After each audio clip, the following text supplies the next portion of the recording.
अस्सलामुअलैकुम व्यूअर्स, हम स्टडी कर रहे हैं सब्जेक्ट वर्ब अग्रीमेंट के टॉपिक को। और इस हवाले से हम चंद रूल्स को स्टडी कर रहे हैं जो सब्जेक्ट वर्ब अग्रीमेंट जो है इसको समझने के लिए इस्तेमाल होते हैं। डिफरेंट वीडियोस के अंदर हमने रूल्स को ऑर्गेनाइज किया है। अभी ये हमारा 9th पार्ट चल रहा है, 9th वीडियो, जिसके अंदर हम रूल नंबर 15 को समझने की कोशिश करेंगे। वो व्यूअर जो कंप्लीट इंग्लिश कोर्स कर रहे हैं या इस पूरे टॉपिक को एक ही वीडियो में देखना चाह रहे हैं कंबाइंड फॉर्म में, तो वो कंप्लीट इंग्लिश कोर्स वाली जो प्ले लिस्ट है उसमें जाके इस जो टॉपिक है उसको एक वीडियो की शक्ल में देख सकते हैं। चलें जी, इस रूल को स्टडी करते हैं। A singular verb is used with two or more singular nouns or pronouns when they are connected by conjunctions either or and neither nor। जी, जब दो या दो से ज्यादा सिंगुलर नाउन या प्रोनाउन आइदर आर या नाइदर नॉर से connect किए होते हैं तो फिर उसके लिए हम यूज करेंगे वर्ब की सिंगुलर फॉर्म।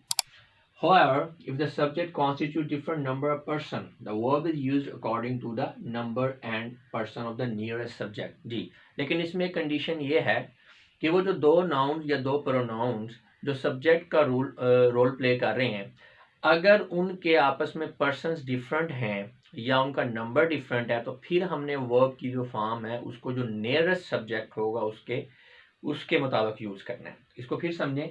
लेकिन जब दो नाउन या दो प्रोनाउन आइदर आर या नाइदर नॉर के साथ मिले हुए हैं तो हमने उनके साथ यूज करना है singular verb.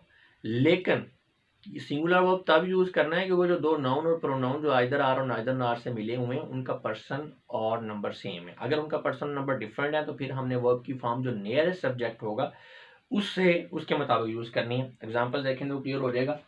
Neither medicine nor exercise seems to recover her। ना एक्सरसाइज ना ही दवाई, दोनों में से कोई भी यानी कि उसे ठीक करता हुआ नजर नहीं आ रहा। अब यहाँ पे मेडिसिन और एक्सरसाइज दोनों जो हैं ये आप कह लें कि थर्ड पर्सन सिंगुलर में है और लिहाजा हमने जो है इसके लिए जो वर्ब की फॉर्म सीम्स यानी हम यूज किए सिंगुलर फॉर्म में यूज कर रहे हैं। Neither the manager nor his subordinates work properly। अब यहाँ पे मैनेजर और सबऑर्डिनेट जो हैं, नो डाउट ये नाइदर और नॉर से कनेक्टेड हैं, लेकिन मैनेजर आप देख सकते हैं कि सिंगुलर फॉर्म में है और सबऑर्डिनेट जो है ये प्लूरल फॉर्म में है, तो लिहाजा यहाँ पे वर्क लिखेंगे, हम वर्क्स नहीं करेंगे। हाँ, अगर यहाँ पे सबऑर्डिनेट होता तो फिर यहाँ पे वर्क्स आ जाना था। Neither Ali nor his friends have done it। जी, अब आगे वाले सेंटेंस में भी ऐसे ही है, अली सिंगुलर है और फ्रेंड्स प्लूरल है, तो वर्ब की फॉर्म जो है जो नियरेस्ट आपका सब्जेक्ट यानी फ्रेंड्स उसके रिलेट करके आएगी, हैव आएगा, हैज नहीं आएगा। आइदर हिना और फोजिया हैज डन इट। अब नेक्स्ट सेंटेंस में देखिए, हिना और फोजिया जो है ये थर्ड पर्सन सिंगुलर है, लिहाजा वो और ये आइदर और आर से जो है ये आपस में कनेक्टेड है, तो लिहाजा इसके लिए हम वर्ब की सिंगुलर फॉर्म हैज को यूज कर रहे हैं। आइदर यू और आई एम प्रेस्ड। जी, अब नेक्स्ट सेंटेंस में देखें, आइदर और आर से जुड़े हुए हैं you and I, no doubt वो सिंगुलर हैं, लेकिन क्या है इनका पर्सन डिफरेंट हो गया। यू जो है सेकंड पर्सन में और आई जो है ये फर्स्ट पर्सन में है, तो लिहाजा नियरेस्ट सब्जेक्ट के मुताबिक उन्हें वर्ब की फॉर्म को यूज करना है। तो नियरेस्ट जो है वो आई है, तो लिहाजा आई के लिहाज से एम यूज हुआ है। अच्छा, यहाँ पे अगर आप आर करेंगे तो ये गलत हो जाएगा, और ये अक्सर ही ये सेंटेंस जो है आता है एग्जाम में। अभी पिछले दिनों तहसीलदार का टेस्ट हुआ है तो उसके इंग्लिश पेपर के अंदर ये वाली बिल्कुल सेम यही वाली जो है एमसीक्यूज के अंदर आया हुआ था, करेक्शन वाली जो एमसीक्यूज होती हैं।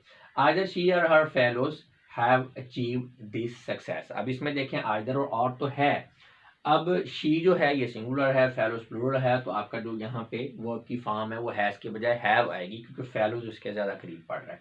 Either the boys or the official is to be blamed. अब यहाँ पे देखें बॉयज और ऑफिशियल दोनों थर्ड पर्सन हैं, लेकिन बॉयज जो है ये प्लूरल में है और ऑफिशियल जो है सिंगुलर में, तो वर्ब की फॉर्म जो है जो नियरेस्ट सब्जेक्ट ऑफिशियल है उसके लिहाज से इज आएगी। अच्छा, इसमें एक थोड़ा सा चेंज भी है, ये आइदर और जो है ये एक आइदर और नाइदर ये एक वो फॉर्म में भी आते हैं। वो कौन सी फॉर्म है? ये एडजेक्टिव और नाउन के तौर पे भी यूज होते हैं। यहाँ पे ये कनेक्ट कर रहे हैं एज ए कनेक्टर्स हैं, लेकिन ये आइदर और नाइदर जो है ये एडजेक्टिव और नाउन के तौर पे भी आते हैं। तो इस चीज़ का आपने ख्याल रखना है कि नाइदर या आइदर अगर सेंटेंस में यूज हुआ हुआ तो वह एज ए कनेक्टर यूज हुआ हुआ या एज ए वो एडजेक्टिव या जो है नाउन यूज हुआ है।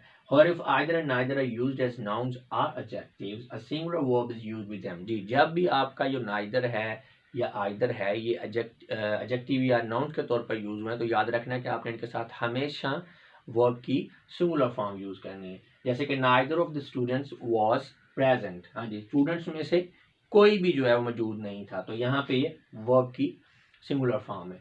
Either of the girl was beautiful, दोनों लड़कियां जो हैं वो खूबसूरत थी। दोनों में से हर एक, यानी दोनों में से हर एक लड़की जो है वो, दोनों में से हर एक लड़की, यानी एक वक्त में एक की बात की जा रही है, तो लिहाजा यहाँ पे was आएगा।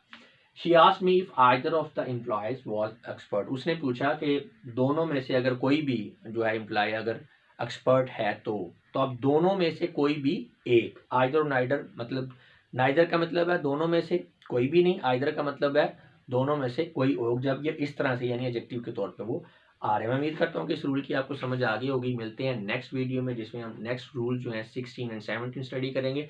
तब तक के लिए मैं आप लोगों से इजाज़त चाहूँगा। अपना बहुत सा ख्याल रखिएगा। आपकी समातों का बहुत बहुत शुक्रिया। खुदा हाफिज़।